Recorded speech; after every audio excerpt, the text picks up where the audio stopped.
네, 한미 방위비 분담금 협상에 미국 측 대표에 도나 웰턴 주 아프가니스탄 부차석 대사가 임명됐습니다. 일본 통으로 알려진 웰턴 부차석 대사의 발탁은 미일 방위비 분담금 협상까지 염두에 둔 것으로 보이는데요. 교책 상태에 빠진 한미 방위비 분담금 협상의 돌파구가 만들어질지 주목되고 있습니다. 네, 코로나19와 관련해 세계보건기구 WHO는 특효약이 없을 수 있다고 전망하며 철저한 방역 준수를 강조했습니다. 밤사이 들어온 글로벌 뉴스 김지수 기자와 살펴봅니다. 어서 오십시오. 안녕하세요. 네, 미국 측의 새 협상 대표가 임명이 됐는데 어떤 인물인지 저희가 알아볼 거고 과연 이 한미 분담금 협상이 그동안 지지부진해 왔는데 어떤 전망을 우리가 할 수 있을지 좀 전해주시죠. 네, 새 한미 방위비 분담금 협상 미국 측 대표에 주 아프가니스탄 부차석 대표 차석 대사 등을 지낸 도나 웰턴이 임명됐습니다. 최근 북극권 조정관으로 자리를 옮기며 교체된 제임스 드하트 전 대표의 후임이 채워지게 된 겁니다.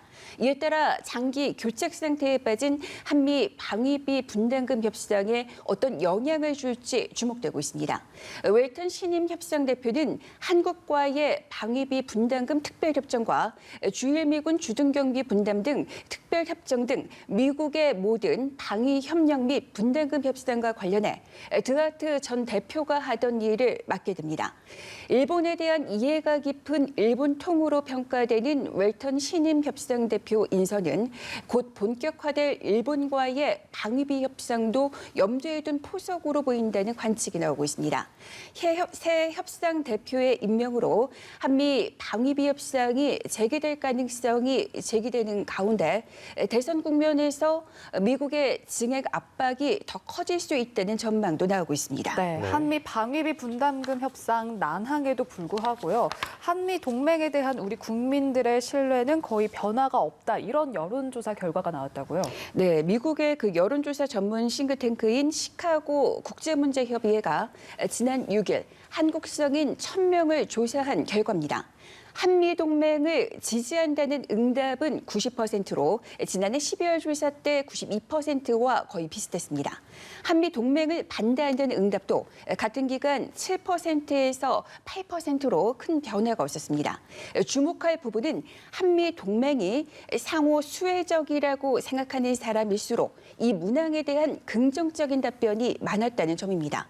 일례로 한국 방어를 미국의 한국 방어를 확신한다고 대답한 이들 중 78%는 한미 동맹이 상호 수혜적이라고 생각했지만 한국 방어를 확신하지 못한다고 대답한 이들 중 70%는 한미 동맹이 상호 수혜적인 것이 아니라 대부분 미국의 이득이 된다고 응답했습니다. 네, 그렇군요. 자, 그리고 이번에는 미중 갈등의 새로운 불씨가 되고 있는 소셜미디어 틱톡 사태에 대해 살펴볼 텐데 이거 이제 미국 사용자들이 많다 보니까 미국 사람들의 개인 정보를 공산당에 넘길 수 있다는 이제 우려를 이제 제기한 바 있습니다.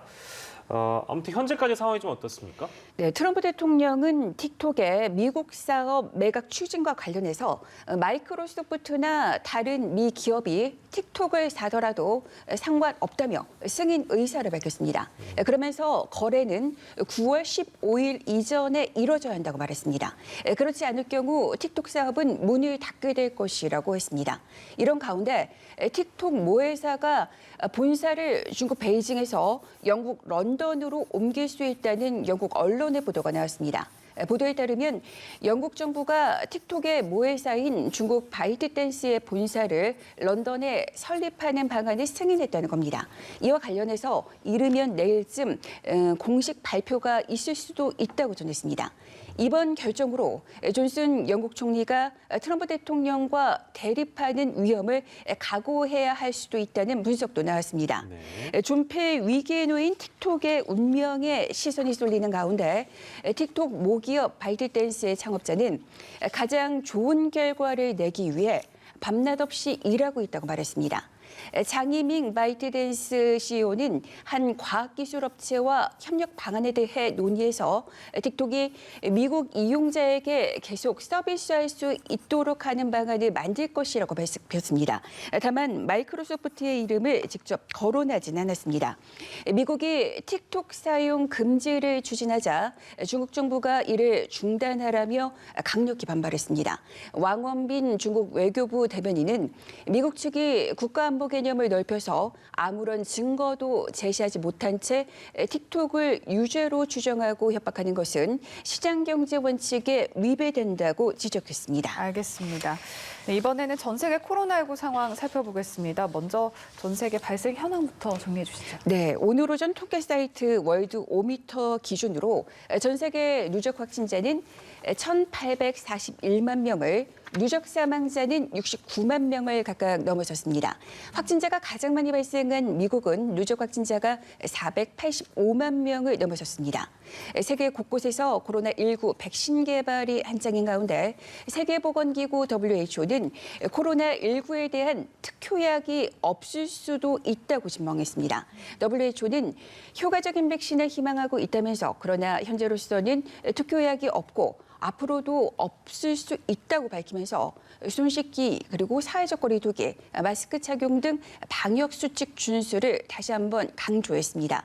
코로나19가 장기화하면서 각국마다 방역 수칙을 지키지 않는 사람들로 애를 태우고 있습니다.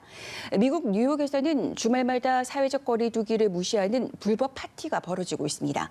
지난 토요일인 1일에는 170명 이상을 태운 승객들을 태운 유람선이 3시간 동안 강 위에서 불법 선상 파티를 벌였습니다. 불법 파티를 적발한 건 강변에 사는 그 아파트의 그 주민의 제보 덕분이었습니다.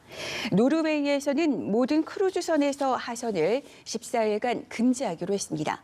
노르웨이 당국은 앞서 또 다른 크루즈선에서 집단 감염이 발생하자 100명 이상이 탑승한 모든 크루즈선을 대상으로 이같이 결정했습니다.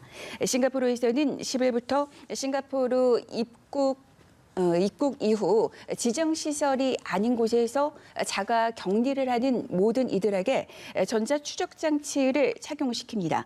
이 전자추적장치는 위성 위치 확인 시스템 등을 통해서 격리 대상자의 위치를 확인할 수 있습니다. 네. 자, 그리고 미국에서 산불이 폭염을 등에 업고 며칠째 지속되고 있다. 이런 소식도 들어와 있습니다. 네, 미국 캘리포니아 남부 지역에서 발생한 산불이 며칠째 꺼지지 않고 있습니다. 미국 캘리포니아주 소방당국은 3일 리버사이드 카운티에서 발생한 산불 애플 파이어가 고온 건조한 날씨와 돌풍을 타고 계속 확산하고 있다고 밝혔습니다. 산불은 현재까지 83제곱킬로미터의 산림과 주택 한 채, 건물 2동을 태웠습니다. 모두 8천여 명의 주민이 대피한 상태입니다.